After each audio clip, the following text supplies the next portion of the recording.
اللہم من احییتہ منا فاحیہ علی الاسلام ومن توفیتہ منا فتوفہ علی الایمان آمین آمین۔ کل نفس ذائقۃ الموت، یہ قرآن حکیم میں کئی دفعہ یہ آیت ریپیٹ ہوئی ہے کہ ہر جان کو موت کا مزہ چکھنا ہے، اور یہ بات بالکل طے ہے کہ ہر شخص کی موت کی جگہ، ٹائم، سیکنڈز تک اللہ تعالیٰ نے ڈیفائن کر دی ہے اس کی تقدیر میں، وہ آگے پیچھے نہیں ہو سکتی، نیور، ناٹ ایٹ آل۔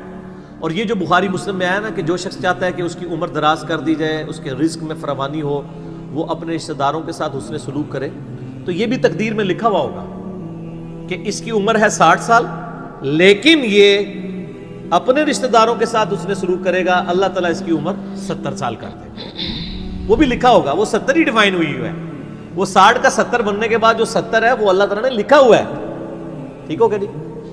تو یہ اللہ تعالیٰ کے یعنی فیصلے ہیں۔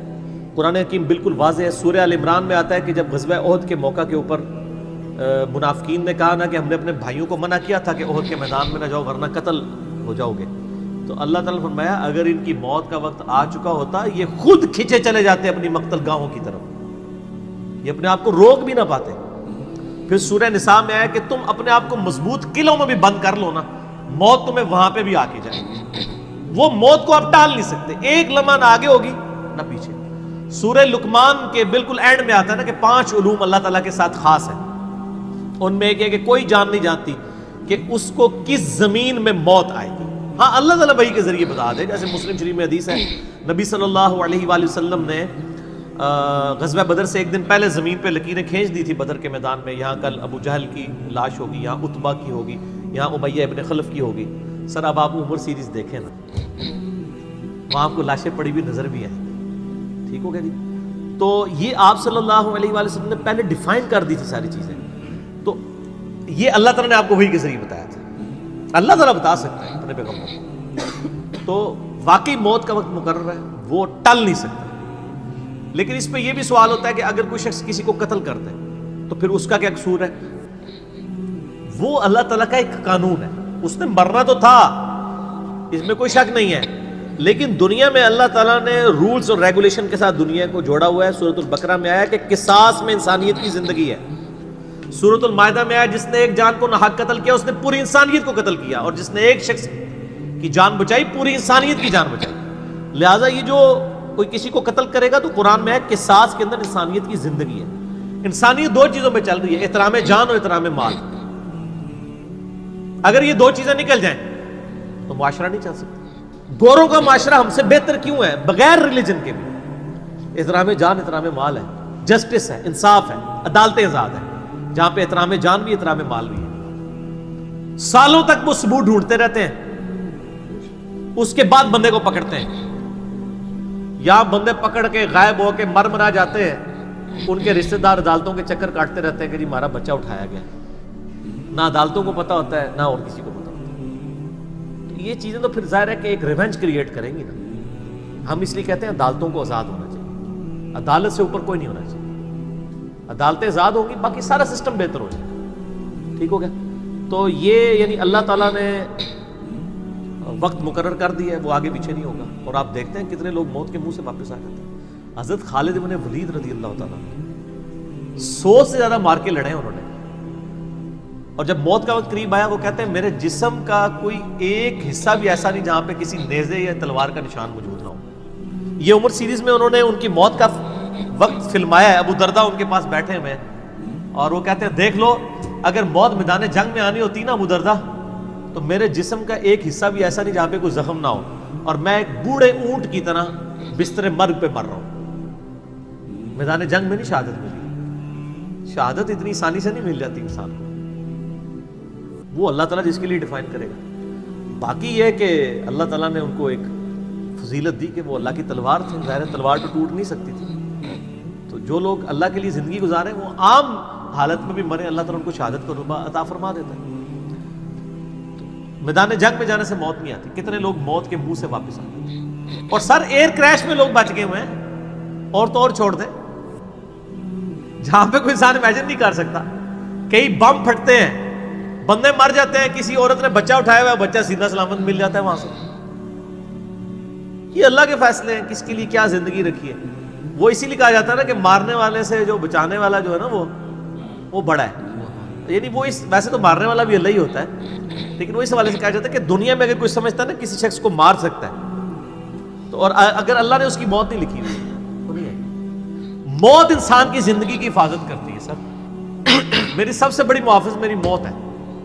اگر میری موت لکھی ہوئی ہے نا 2050 کے اندر، پوری دنیا مل کے بھی مجھے 2049 میں بھی نہیں مار سکتی.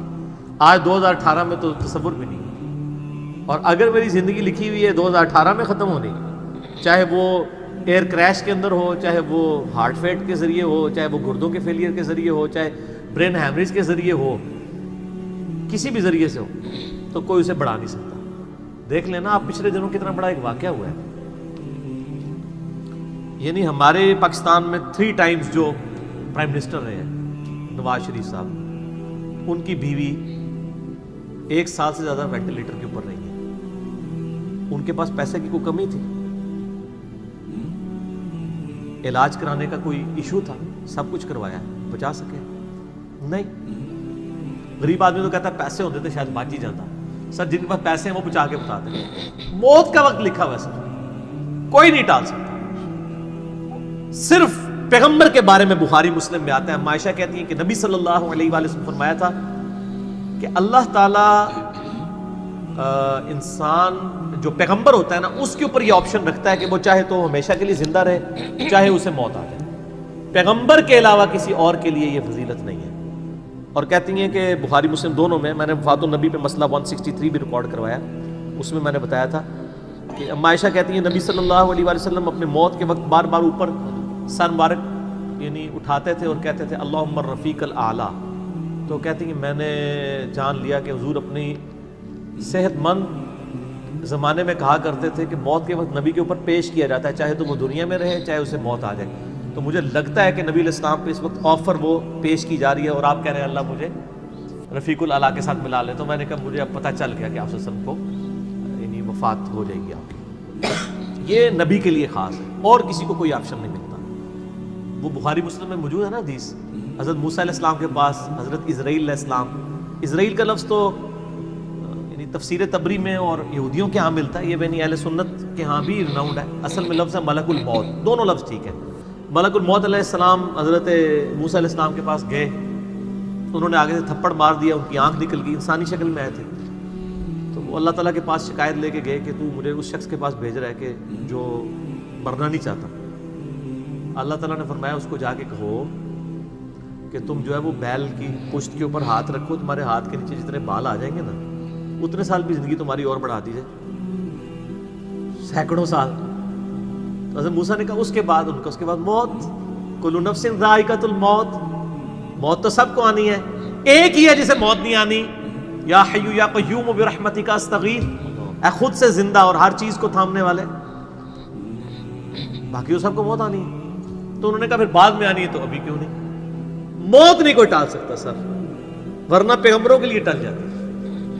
وہ پیغمبروں کو جو آفر بھی لگائی گئی ہے وہ یہ نہیں ہے کہ ہمیشہ زندہ رہیں گے، نہیں، قیامت تک. قیامت میں تو سب کو موت آ ہی جانی ہے، ٹھیک ہے نا. اور پھر ایک وہ وقت بھی ہوگا جب اللہ تعالیٰ پوچھے گا لمن الملک اليوم، تو کوئی جواب دینے والا نہیں ہوگا، سب کو موت آ چکی ہوگی. سارے فرشتے، جنات، انسان، مخلوقات، اللہ خود ہی جواب دے گا للہ الواحد القہار. سورہ المومن میں آتا ہے آج کے دن اس واحد قہار کی حکومت ہے. پھر اللہ تعالیٰ پوچھے گا کہاں ہے آج وہ جابر حکمران، بڑے بڑے بادشاہ کدھر ہیں؟ تو اللہ کے لیے کوئی مسئلہ ہے کسی کو یعنی پلک جھپکنے میں مثل دینا؟ تو موت اللہ تعالیٰ نے ڈیفائن کی. اور موت کیا، آپ کو جو تکلیفیں پہنچتی ہیں سر وہ بھی ڈیفائنڈ ہے. قرآن میں وَلَنَبْلُوَنَّكُمْ بِشَيْءٍ مِّنَ الْخَوْفِ وَالْجُوعِ وَالنَّقْصِ مِّنَ الْأَمْوَالِ وَالْأَنفُسِ وَالثَّمَرَاتِ. ہم ضرور تمہیں آزمائیں گے تھوڑے سے خوف سے، بھوک سے، جان اور مال میں نقصان سے، پھر چیک کریں گے کون ہے صبر کرنے والا. اور جو صبر کرنے والا ہے اذا اصابتهم مصیبۃ قالوا انا للہ وانا الیہ راجعون. تو پھر ان لوگوں کے ساتھ اللہ تعالیٰ ہوتا ہے جو کہتے ہیں ہم بھی اللہ کی طرف سے آئے تھے، اللہ کی طرف چلے جائیں گے، یہ تکلیف بھی آئی تھی الٹیمیٹلی تو چلی جائے گی نا. ان اللہ مع الصابرین، اللہ تعالیٰ صبر کرنے والوں کے ساتھ ہے. اس حوالے سے ایک آیت قرآن حکیم کی بڑی کریٹیکل ہے، مجھے ضمناً یاد آ گئی، سورہ الحدید کے اندر ہے. بہت کرٹیکل آیت ہے، اور یہ ٹاپک قرآن حکیم میں صرف سورہ الحدید کے اندر ہی ایڈریس ہوا ہے، اور جس طریقے سے یہ شد و مت کے ساتھ بیان ہوا ہے نا، آیت نمبر 22-23، اعوذ باللہ من الشیطان الرجیم، ما اصاب من مصیبت فی الارض، کوئی مصیبت بھی زمین میں نہیں آتی، ولا فی انفسکم، اور نہ تمہاری جانوں میں، یعنی زمین پہ جتنے زلزلے آتے ہیں، طوفان آتے ہیں، سونامی آتے ہیں، قحط پڑتا ہے، یہ جتنے بھی عذاب آتے ہیں یا تکلیف آتی ہیں، اور نہ تمہاری جان میں، یعنی کسی کو کینسر ہوتا ہے، کسی کے گردے فیل ہوتے ہیں، کسی کی آنکھ ضائع جاتی ہے، کسی کے اوپر فالج کا اٹیک ہو جاتا ہے، کسی کو ہارٹ اٹیک ہوتا ہے، اللہ تعالیٰ فرماتا ہے یہ ساری تکلیف چاہے زمین پہ ہیں یا تمہاری جانوں پہ، الا فی کتاب من قبل ان نبرأها، وہ تو پہلے ہی ہم نے لوح محفوظ پہ لکھی ہوئی ہے، اس سے پہلے کہ ہم ان کو بھیجے، ڈیفائن ہے، ہونا ہے کہ فلاں تاریخ کو اتنے بجے اس کے ساتھ یہ ہوگا، یہ ڈیفائن ہے۔ ان ذالک علی اللہ یسیر، بے شک یہ اللہ کے لیے بہت آسان ہے، ٹینشن نہیں لینی کہ یار یہ کیسے ہو سکتا ہے کہ پہلے ہی پتا ہو، اربوں انسانوں کے ساتھ اربوں واقعات، اور صرف انسان نہیں باقی مخلوقات کے ساتھ، اللہ فرماتا ہے میرے لیے تو آسان ہے، لیکن اس کی ریزن بتائیے کیوں ہے، لِكَيْ لَا تَأْسَوْا عَلَى مَا فَاتَكُمْ، یہ ہم نے اس لیے کیا تاکہ جو تم سے بات، جو نعمت تم سے چھن جائے تم اس کے اوپر افسوس نہ کرو، وَلَا تَفْرَحُوا بِمَا آتَاكُمْ، اور نہ تم شیخی بگاڑو جو تمہیں نعمت ملے اس کے اوپر، اچھائی ملے تو یہ نہ کہو بڑا میرا کمال ہے، وہ تقدیر میں تھی، ملنی تھی، اور اگر کوئی چیز چھن جائے تو افسوس نہ کرو، واللہ لا يحب كل مختال فخور، اللہ تعالیٰ کو شیخی بگاڑنے والے پسند نہیں ہے۔ یہ آیت نمبر 22-23 بتا رہی ہے سورۃ الحدید کی کہ زمین و آسمان پہ جتنی بھی تکلیف انسانوں پر، جنات پر، جانوروں پر آتی ہیں وہ ڈیفائنڈ ہے، اور انہی تکلیف میں سے ایک بڑی تکلیف موت ہے، وہ بھی ڈیفائنڈ ہے، وہ کوئی ٹال نہیں سکتا، کوئی کسی کی موت کو ٹال نہیں سکتا، اور نہ کوئی کسی شخص کو موت دے سکتا ہے۔ آپ دیکھیں لوگوں نے کتنی ایفرٹس کی ہیں، خود ہمارے نبی صلی اللہ علیہ وآلہ وسلم پہ کس قسم کی ایفرٹس کی گئی ہیں، اللہ تعالیٰ نے آپ کو کس طریقے سے مکے سے نکال کے مدینے تک پہنچا دیا، اور وہ بخاری مسلم میں بڑی مشہور حدیث ہے، آپ تو صرف درخت کے نیچے آرام کر رہے تھے، تلوار سائیڈ پہ لٹکائی ہوئی تھی، ایک عرابی آیا دشمن، اس نے موقع غنیمت جانا کہ آپ سوئے ہوئے ہیں، اس نے تلوار اٹھائی اور نبی صلی اللہ علیہ وسلم کے یہاں پہ رکھ دی اور کہا محمد آج تجھے میرے ہاتھوں سے کون بچائے گا؟ تو نبی صلی اللہ علیہ وسلم نے کوئی کانفیڈنس لوز نہیں کیا، ان کو پتا تھا هو الذی ارسل رسولہ بالہدی ودین الحق لیظہرہ علی الدین کلہ، اللہ نے اپنے نبی کے پیچھے اللہ ہے، ان کا اللہ بچائے گا، اللہ جب سنا اس کے ہاتھ کانپنے شروع ہو گئے، اس کے ہاتھ سے تلوار ہی گر گئی، نبی علیہ السلام نے وہ تلوار اٹھائی اور کہا اب تجھے میرے ہاتھوں سے کون بچائے گا؟ یہ بخاری مسلم دونوں میں یہ واقعہ ہے۔ اس نے کہا آپ تو معاف فرمانے والے ہیں، درگزر فرمانے والے ہیں، تو یعنی آپ کے وہ حسن اخلاق سے پھر متاثر ہوا، مسلمان ہو گیا۔ مسئلہ یہ ہے کہ یہ کانفیڈنس آپ کو ہونا چاہیے۔ بخاری مسلم میں حدیث ہے کہ غزوہ حنین کے موقع پر کچھ صحابہ کی زبان سے نکل گیا کہ بدر میں تو 313 تھے، غالب آ گئے تھے، آج تو ہم 12,000 ہیں، کافر تو بڑے تھوڑے ہیں، اور یہ ذکر سورۃ الانفال میں آیا غزوہ حنین کا، یہ فتح مکہ کے بعد بھی ہوئی تھی یہ جنگ، مشرکین عرب سے آخری جنگ قبیلہ حوازن کے خلاف۔ اللہ کا ماتا جب تم نے یہ جملہ بولا نا پھر تمہیں بھاگنے کی جگہ نہیں ملتی تھی، حوازن کے لوگوں نے جب تیر چلائے تو 12,000 میں سے صرف 80 بندے نبی علیہ السلام کے ساتھ رہ گئے، باقی سب بھاگ گئے۔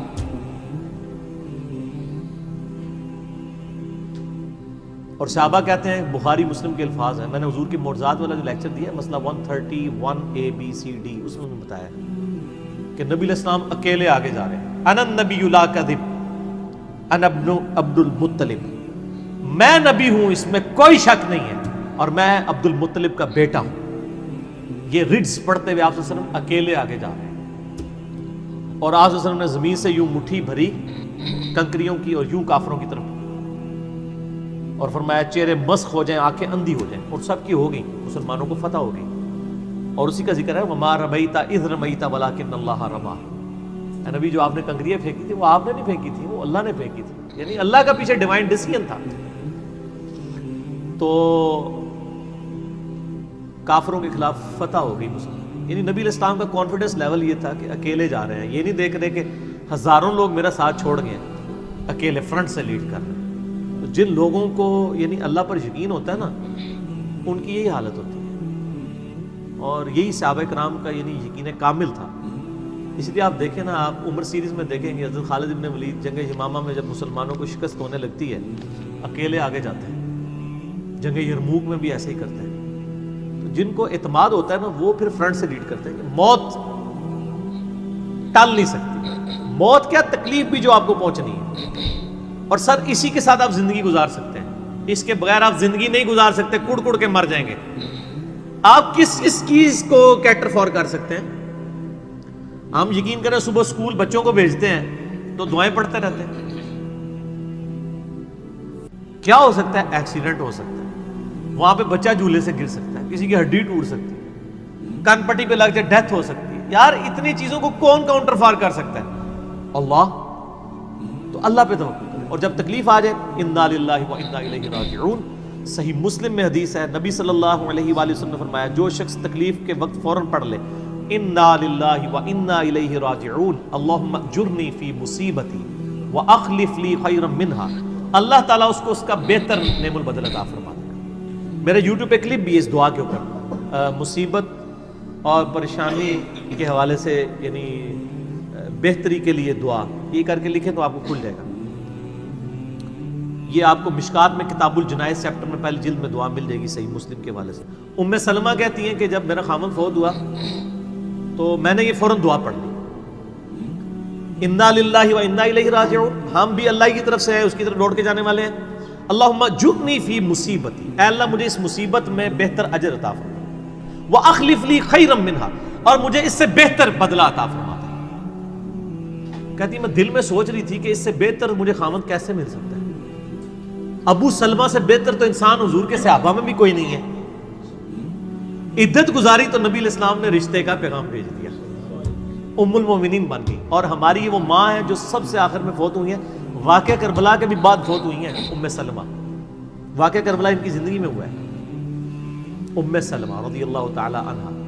تو یہ دعا یاد کریں، انا للہ و انا الیہ راجعون. اتنا حصہ تو قرآن میں ہے، باقی صحیح مسلم میں اللہم اجرنی، اللہم اجرنی، یہ جھٹکے سے پڑھنا، اللہم اجرنی فی مصیبتی واخلف لی خیرا منہا. تو باقی ہم تو دعائیں کر سکتے ہیں، باقی صبح شام کے اذکار ہیں، اللہ کی طرف رجوع لائیں، وہ اتنی چیزوں کی حفاظت کرنے والا ہے. باقی سب سے بڑی تو حفاظت یہ ہے جو سورہ غافر میں، سورہ المومن میں آیا کہ اصل میں کامیاب وہ ہوا جو دوزخ کی آگ سے بچا لیا گیا. سر دنیا میں آپ کو کوئی کتنا عذاب دے لے گا، الٹیمیٹلی تو موت آ کے آپ کو آزاد کر دے گی. جب فرعون کے دربار میں وہ جو جادوگروں نے کلمہ پڑھ لیا تھا تو اس نے کہا تم نے میری اجازت کے بغیر پڑھ لیا، میں تمہیں تمہارے مخالف سمت کے ہاتھ پاؤں کٹوا کے تمہیں سولی پہ چڑھا دوں گا. تو انہوں نے کیا کہا تھا؟ انہوں نے کہا تو جو کچھ دے گا دنیا کی زندگی میں عذاب دے سکتا ہے نا، کوئی شخص کسی کے مرنے کے بعد تو اسے عذاب نہیں دے سکتا نا. وہ لاش تو بس لاش ہی پڑی ہے نا، اصل چیز تو روح تھی نا. تو تیرا اختیار تو دنیا کی زندگی تک ہے. تو یہ کانفیڈنس لیول ہونا چاہیے کہ کوئی کسی شخص کو کتنی تکلیف دے لے گا، موت تو پھر بہرحال تکلیف سے آزادی کا ذریعہ بن جائے گی. اگر پھر اللہ کی مرضی کی زندگی گزاری ہے تو آزادی کا ذریعہ ہے، ورنہ اب تو کہتے ہیں کہ مر جائیں گے، مر کے بھی نہ چین پائے تو کدھر جائیں گے. تو سر یہ لوگ تو کہہ دیتے ہیں نا مر گئی تو جان چھٹی، نہ، مرنے تو بعد جان پھڑی گئی، چھٹی اس کی جس نے دنیا اللہ کی مرضی کی گزاری. جس نے دنیا اپنی مرضی کی گزاری تو اس کی جان تو پھر مرنے کے بعد اور پھنس گئی. ٹھیک ہو گیا جی. تو موت کا وقت مقرر ہے، کوئی نہیں ڈال سکتا.